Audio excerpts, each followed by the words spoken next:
지금 여러분 부엌에 있는 그 올리브유, 당장 확인해 보십시오. 시중에 유통되는 올리브유의 70%가 가짜라는 충격적인 연구 결과가 있습니다. 건강을 위해 비싼 돈 주고 산 올리브유가 오히려 여러분의 혈관을 막고 있을 수 있습니다. 여러분 올리브유 드시고 계시죠? 텔레비전에서도 건강에 좋다 하고 병원에서도 권하고 심지어 히포크라테스도 자연 항생제라고 불렀다는 그 올리브유 말입니다. 그런데 오늘 이 영상을 끝까지 보시면 아마 충격을 받으실 겁니다. 미국 캘리포니아 대학교 데이비스 올리브 센터에서 시중에 판매되는 올리브유를 조사했습니다. 결과가 어땠을까요? 엑스트라 버진이라고 적힌 올리브유의 무려 70%가 품질 기준에 미달했습니다. 70%입니다. 10병 중 7병이 가짜거나 품질이 낮은 기름이었다는 뜻입니다. 이게 왜 문제일까요? 품질이 낮은 올리브유, 산패된 올리브유, 다른 기름이 섞인 올리브유를 먹으면 어떻게 될까요? 여러분이 기대한 혈관 청소 효과는커녕 오히려 혈관에 찌꺼기가 쌓입니다. 나쁜 콜레스테롤 수치가 올라갑니다. 심하면 췌장에 염증이 생깁니다. 이것은 단순한 실수가 아닙니다. 생명과 직결된 문제입니다. 여러분도 혹시 이런 생각을 하고 계시지 않나요? 올리브유는 무조건 몸에 좋으니까 많이 먹을수록 좋겠지. 비싸게 샀으니까 좋은 제품이겠지. 볶음 요리에도 튀김에도 다 써도 되겠지. 만약 이런 생각을 한 번이라도 하셨다면 지금 당장 이 영상에 집중해 주십시오. 오늘 저는 여러분께 올리브유의 숨겨진 위험성과 반드시 피해야 할 3가지 실수, 그리고 진짜 좋은 올리브유를 고르고 제대로 먹는 방법까지 모두 알려드리겠습니다. 이 영상 하나로 여러분과 가족의 건강을 지킬 수 있습니다. 가족의 건강을 위해 지금 구독 버튼 눌러주시고 끝까지 함께 해주십시오. 자, 그럼 첫 번째로 반드시 피해야 할 것부터 말씀드리겠습니다. 첫 번째, 가짜 올리브유와 저품질 혼합유입니다. 여러분, 마트에 가면 올리브유가 참 많습니다. 가격도 천차만별이죠. 그런데 왜 어떤 올리브유는 5,000원이고 어떤 올리브유는 30,000원일까요? 여기에 무서운 비밀이 숨어 있습니다. 유럽연합 집행위원회의 2022년 보고서에 따르면 올리브유는 유럽에서 가장 많이 위조되는 식품 중 하나입니다. 범죄 조직들이 해바라기유, 카놀라유, 심지어 램프용 기름까지 섞어서 올리브유라고 팔고 있습니다. 이런 가짜 기름이 우리 몸에 들어가면 어떻게 될까요? 우리 몸은 올리브유에 들어있는 올레산이라는 좋은 지방을 기대합니다. 올레산은 나쁜 콜레스테롤을 낮추고 좋은 콜레스테롤을 높여줍니다. 그런데 가짜 기름에는 이 올레산이 거의 없습니다. 대신 오메가6 지방산이 과도하게 들어있어서 몸속에서 염증을 일으킵니다. 마치 소화기 안에서 작은 불씨가 계속 타오르는 것과 같습니다. 서울대학교 병원 자료에 따르면 혈액 내 중성지방 수치가 크게 올라가면 급성 췌장염이 발생할 수 있다고 합니다. 췌장염이 얼마나 무서운 병인지 아시죠? 배가 칼로 찌르듯 아프고 심하면 생명까지 위협합니다. 경기도에 사시는 72세 김모 할머니의 이야기입니다. 할머니는 건강을 위해 매일 아침 올리브유를 2숟가락씩 드셨습니다. 그런데 몇 달 후 소화가 안 되고 속이 더부룩한 증상이 시작됐습니다. 병원에 갔더니 중성지방 수치가 정상의 2배가 넘었습니다. 알고 보니 할머니가 드시던 올리브유는 다른 기름이 섞인 저품질 혼합유였습니다. 라벨에는 분명히 엑스트라 버진이라고 적혀 있었는데 말입니다. 그렇다면 어떻게 해야 할까요? 잠시 후 해결책 부분에서 자세히 알려드리겠습니다. 두 번째, 산패된 올리브유입니다. 여러분, 혹시 집에 있는 올리브유 언제 개봉하셨나요? 많은 분들이 올리브유를 한 번 사면 1년 넘게 쓰십니다. 가스레인지 옆에 놓고 편하게 쓰시는 분도 많으시죠. 이게 정말 위험합니다. 올리브유는 생각보다 아주 민감한 기름입니다. 빛, 열, 공기 이 3가지만 만나면 금방 산화됩니다. 산화된 기름을 산패됐다고 하는데 이 산패된 기름이 우리 몸에 들어가면 어떻게 될까요? 영국 드몽포트 대학교 연구팀의 실험 결과를 보시겠습니다. 엑스트라 버진 올리브유를 30분간 가열했더니 알데하이드라는 물질이 크게 증가했습니다. 알데하이드는 세계보건기구에서 바람 가능 물질로 분류한 성분입니다. 산패된 올리브유의 특징이 있습니다. 원래 올리브유는 갓 깎은 풀 냄새가 나고 살짝 쓰고 톡 쏘는 맛이 납니다. 그런데 산패되면 기름 냄새, 마른 종이 냄새, 금속 냄새가 납니다. 맛도 텁텁하고 불쾌합니다. 문제는 이 정도까지 산패되기 전에도 이미 좋은 성분들은 다 파괴된다는 겁니다. 올리브유에 들어있는 폴리페놀, 토코페롤 같은 항산화 물질들이 빛과 열을 만나면 먼저 희생해서 산화를 막습니다. 마치 우리 몸을 지키는 방패 역할을 하는 건데 이 방패가 먼저 부서지면 기름 자체가 산화되기 시작합니다. 부산에 사시는 68 세박모 할아버지는 창가 옆 선반에 올리브유를 두고 반년 넘게 드셨습니다. 어느 날 소화가 안 되고 설사가 잦아져서 병원을 찾았습니다. 특별한 병은 없었지만 의사 선생님이 식습관을 물었고 올리브유 이야기를 했더니 바로 보관 상태를 확인해 보라고 하셨습니다. 열이나 빛에 오래 노출된 올리브유가 원인일 가능성이 높다는 것이었습니다. 세 번째, 과다 섭취와 잘못된 조리법입니다.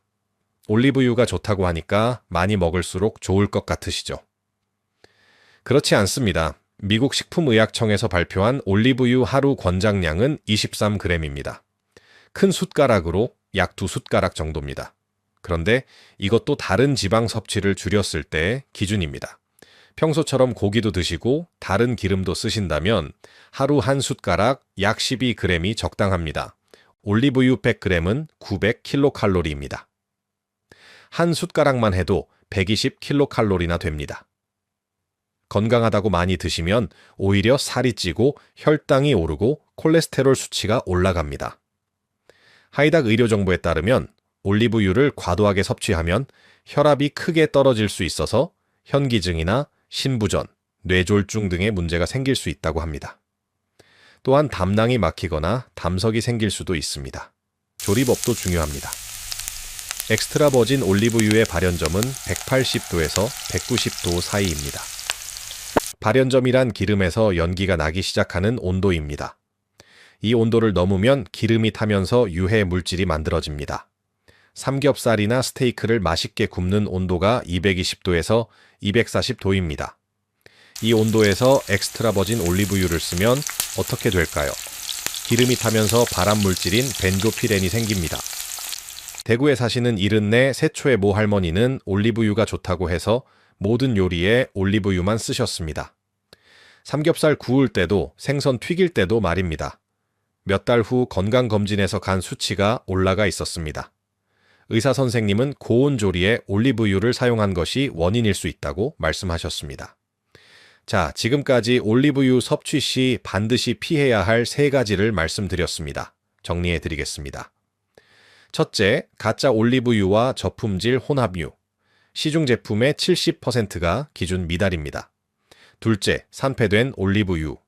빛, 열, 공기에 노출되면 좋은 성분이 파괴되고 유해 물질이 생깁니다. 셋째, 과다 섭취와 잘못된 조리법. 하루 한두 숟가락이 적당하고 고온 조리에는 적합하지 않습니다. 이 3가지의 공통점이 무엇일까요?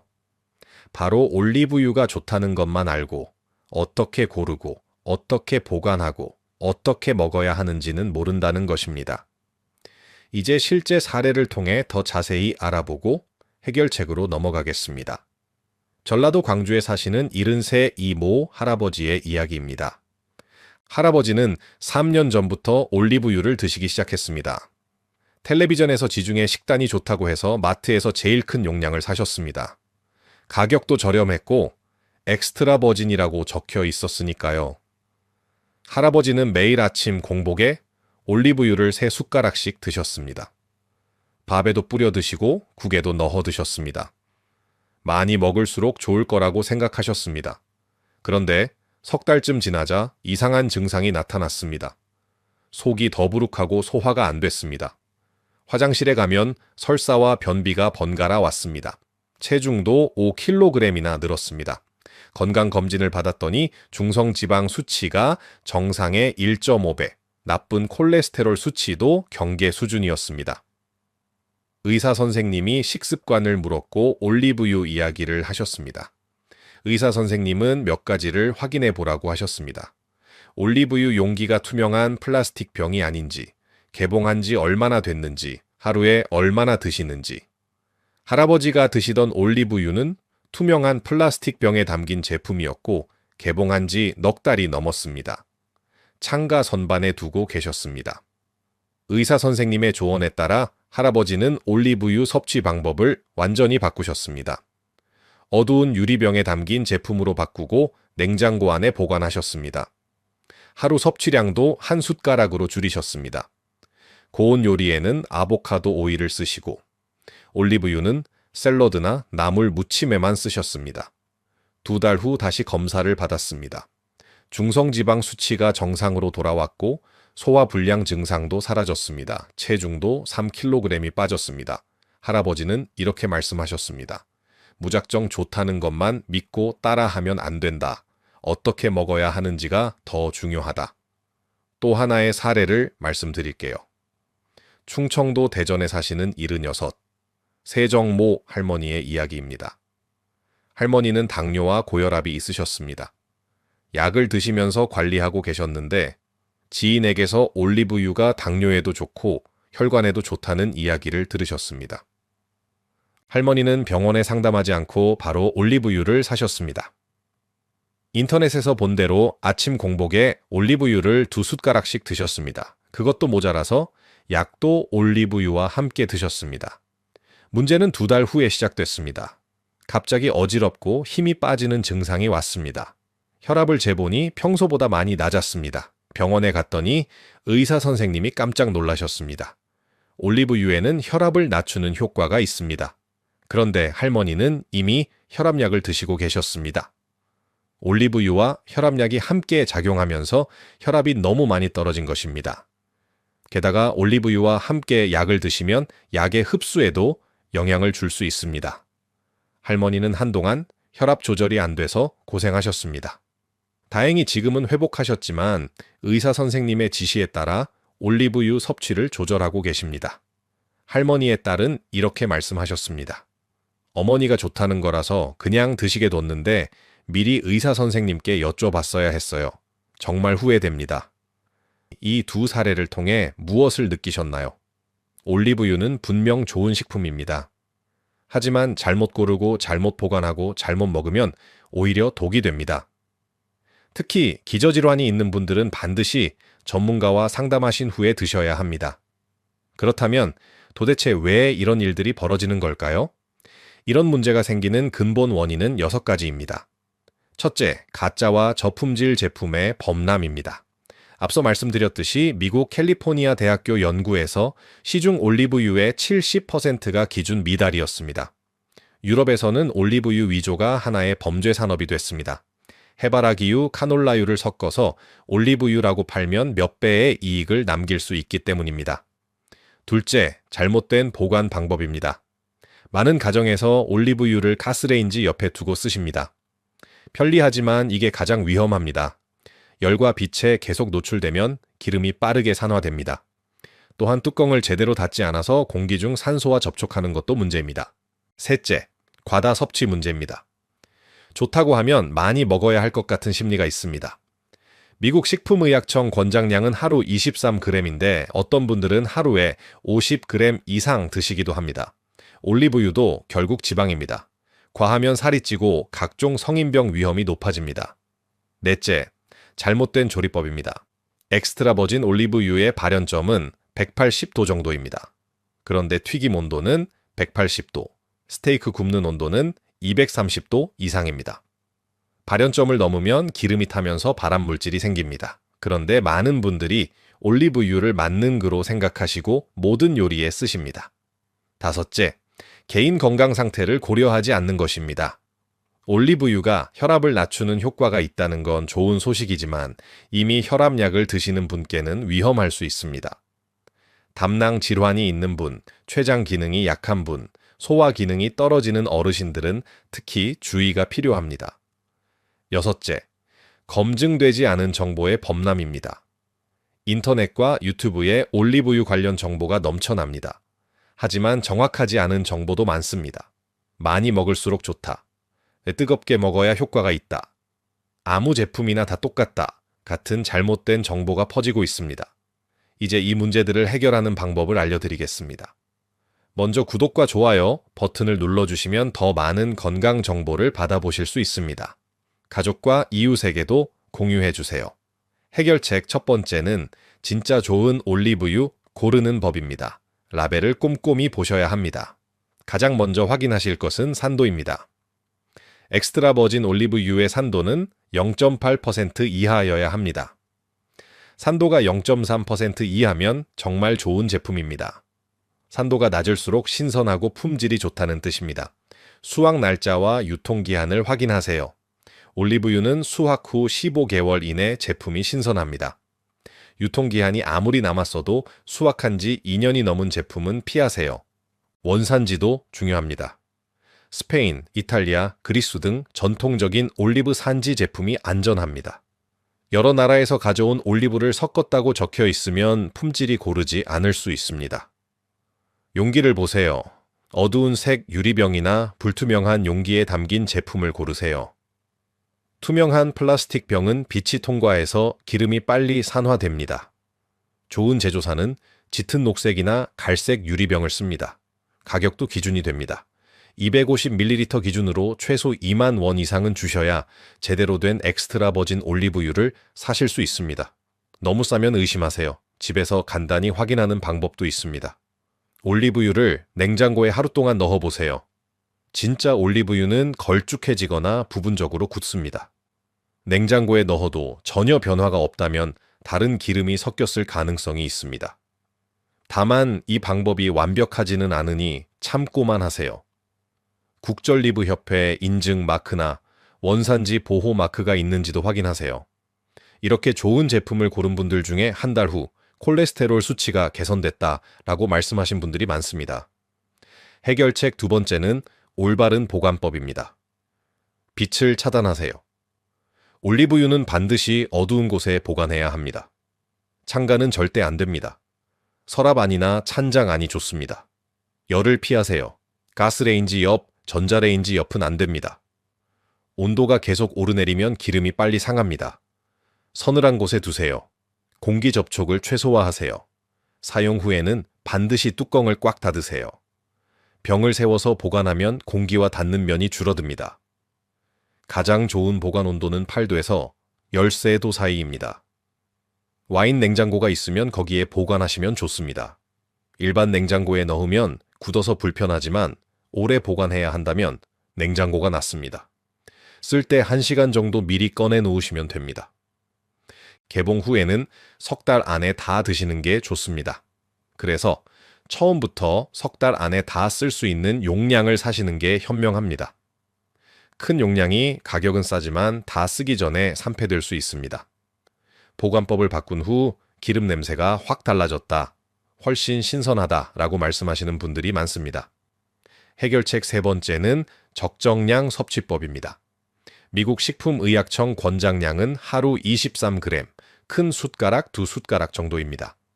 하지만 다른 지방도 드신다면 한 숟가락 약 12g이 적당합니다. 한 숟가락이 120kcal나 된다는 걸 기억하세요.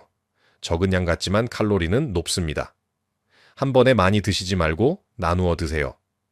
아침에 샐러드에 뿌리고 점심에 나물에 넣고 저녁에 빵에 찍어 드시는 식으로요. 다른 음식과의 균형도 생각하세요.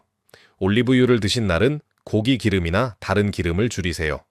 지방 섭취 총량을 맞추는 게 중요합니다. 체중 변화를 확인하세요. 올리브유를 드시기 시작한 후 체중이 계속 는다면 양을 줄이셔야 합니다. 소화 능력도 고려하세요. 어르신들은 소화 기능이 젊은 분보다 약합니다. 처음에는 반 숟가락으로 시작해서 몸 상태를 보면서 늘리세요. 적정량을 지킨 분들 중에 속이 편해졌다, 체중이 안정됐다 라고 말씀하신 분들이 많습니다. 해결책 네 번째는 올바른 사용법과 조리법입니다.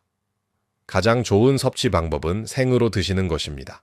샐러드 드레싱으로 뿌려 드시거나 나물 무침에 넣거나 빵에 찍어 드시세요. 발사믹 식초와 섞어 드시면 맛도 좋고 영양 흡수도 잘 됩니다. 레몬즙을 몇 방울 넣으면 소화에 도움이 됩니다. 레몬이 위액 분비를 촉진해서 소화를 돕습니다. 볶음 요리에는 중약불로 짧게 조리하세요. 연기가 나면 안 됩니다. 연기가 나기 시작하면 이미 기름이 타고 있다는 뜻입니다. 고온 조리에는 올리브유를 쓰지 마세요. 삼겹살, 스테이크, 튀김에는 발연점이 높은 아보카도 오일이나 포도씨유를 쓰세요. 아보카도 오일의 발연점은 270일 도로 고온 조리에 안전합니다. 요리가 거의 다 됐을 때 마무리로 올리브유를 뿌리는 것도 좋은 방법입니다. 열에 오래 노출되지 않아서 좋은 성분이 살아 있습니다. 궁합 좋은 음식이 있습니다. 토마토와 함께 드시면 토마토의 라이코펜 흡수가 좋아집니다. 당근, 시금치 같은 채소와도 잘 어울립니다. 지용성 비타민 흡수를 도와줍니다. 주의할 조합도 있습니다. 너무 뜨거운 음식에 바로 뿌리지 마세요. 갓 끓인 국에 넣으면 열 때문에 좋은 성분이 파괴됩니다. 조금 식힌 후에 넣으세요. 올바른 사용법을 지킨 분들 중에 같은 올리브유인데 맛이 다르다, 몸이 가벼워진 것 같다 라고 말씀하신 분들이 많습니다. 그 다음에 보충 팁으로 건강 상태별에 따른 섭취법을 알려드리겠습니다. 먼저 당뇨병이 있으신 분입니다. 올리브유는 당뇨에 도움이 될 수 있습니다. 혈당 수치를 안정시키고 인슐린 감수성을 높여주기 때문입니다. 하지만 칼로리가 높으니 양을 조절하세요. 하루 한 숟가락 이하로 드시고 식사에 포함시켜 드세요. 공복에 기름만 드시는 것보다 채소와 함께 드시는 게 혈당 관리에 좋습니다. 다음 고혈압이 있으신 분들 잘 들어주세요. 올리브유는 혈압을 낮추는 효과가 있습니다. 하지만 이미 혈압약을 드시고 계시다면 주의가 필요합니다. 올리브유와 혈압약이 함께 작용하면 혈압이 너무 많이 떨어질 수 있습니다. 반드시 담당 의사 선생님과 상담하신 후에 드세요. 처음에는 반 숟가락으로 시작해서 혈압 변화를 확인하세요. 심혈관 질환이 있으신 분도 보세요. 올리브유의 불포화 지방산은 나쁜 콜레스테롤을 낮추고 좋은 콜레스테롤을 높여줍니다. 심혈관 건강에 도움이 됩니다. 하지만 다른 지방 섭취를 줄이면서 드셔야 합니다. 동물성 기름 대신 올리브유를 쓰신다는 개념으로 접근하세요. 기존 지방에 올리브유를 더하시면 안 됩니다. 소화기 질환이 있으신 분은 담낭 질환, 췌장 질환이 있으신 분은 특히 조심하셔야 합니다. 기름이 많으면 담낭과 췌장에 부담을 줍니다. 담석이 있으신 분은 올리브유를 드시기 전에 반드시 의사 선생님과 상담하세요. 위장이 약하신 분은 처음에 아주 적은 양으로 시작해서 속 상태를 확인하세요. 마지막으로 약을 드시고 계신 분들 보십시오. 올리브유는 지용성 약물의 흡수에 영향을 줄 수 있습니다. 약과 올리브유를 동시에 드시지 마세요. 약은 물로 드시고 올리브유는 식사 때 따로 드세요. 혈액 응고 관련 약을 드시는 분도 주의가 필요합니다. 올리브유에 비타민 E가 많이 들어있어서 약 효과에 영향을 줄 수 있습니다. 전제적으로 다시 요약해서 말씀드립니다. 어르신들은 소화 기능이 약해지셨을 수 있습니다. 젊은 분들 권장량 그대로 드시면 속이 불편할 수 있습니다. 반 숟가락에서 시작하세요. 천천히 양을 늘리시면서 몸 상태를 확인하세요. 삼키는 힘이 약해지신 분은 기름을 그냥 드시면 살에 들릴 수 있습니다. 음식에 섞어서 드세요. 관절이 안 좋으신 분께는 올리브유가 도움이 될 수 있습니다. 한 연구에 따르면 올리브유와 생선 기름이 관절 통증을 줄이고 뻣뻣함을 완화시켰다고 합니다. 어떤 경우든 새로운 식품을 꾸준히 드시기 시작할 때는 담당 의사 선생님께 한번 여쭤보시는 게 안전합니다. 자, 지금까지 올리브유의 올바른 섭취법과 주의사항을 모두 알려드렸습니다. 핵심을 다시 한번 정리해 드리겠습니다. 올리브유는 분명히 건강에 좋은 기름입니다. 히포크라테스가 자연 항생제라고 부르고 호메로스가 흐르는 황금에 비유한 데는 다 이유가 있습니다. 불포화 지방산이 풍부하고 항산화 물질이 들어있어서 심혈관 건강에 도움이 됩니다. 하지만 잘못 고르고 잘못 보관하고 잘못 먹으면 그 좋은 효과가 사라지고 오히려 해가 됩니다. 피해야 할 것 3가지 기억하시죠? 첫째, 가짜 올리브유와 저품질 혼합유. 어두운 유리병에 담긴 제품, 산도가 낮은 제품, 원산지가 명확한 제품을 고르세요. 둘째, 산패된 올리브유. 빛과 열을 피해 서늘하고 어두운 곳에 보관하고 개봉 후 석 달 안에 드세요. 셋째, 과다 섭취와 잘못된 조리법. 하루 한두 숟가락이 적당하고 고온 조리에는 쓰지 마세요. 해야 할 것 4가지도 기억해 주세요.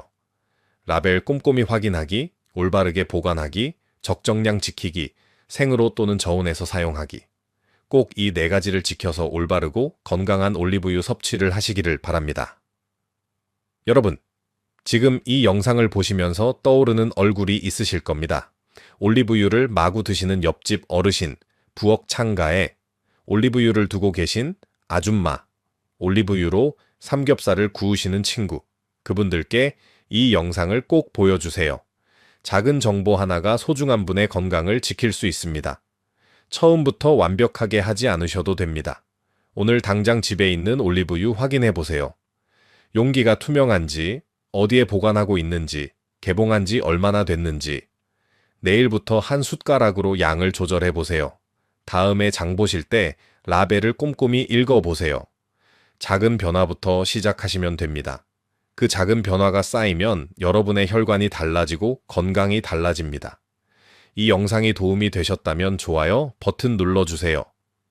여러분의 좋아요가 더 좋은 건강 정보를 만드는 힘이 됩니다. 주변에 건강이 걱정되는 분이 계시다면 공유해 주세요. 특히 올리브유를 드시는 부모님, 친척 어르신들께 꼭 보여드리세요. 아직 구독 안 하셨다면 구독과 알림 설정 부탁드립니다. 매주 어르신들의 건강을 지키는 정보를 전해드리겠습니다. 댓글로 오늘부터 실천하실 한 가지를 남겨주세요. 보관 장소 바꾸겠습니다. 양 줄이겠습니다. 라벨 확인하겠습니다. 뭐든 좋습니다. 댓글로 약속하시면 실천 확률이 높아집니다. 여러분의 건강한 내일을 응원합니다. 올바른 정보로 올바르게 먹으면 올리브유는 정말 여러분의 건강을 지켜주는 보물이 될 것입니다. 오늘도 건강하세요. 감사합니다.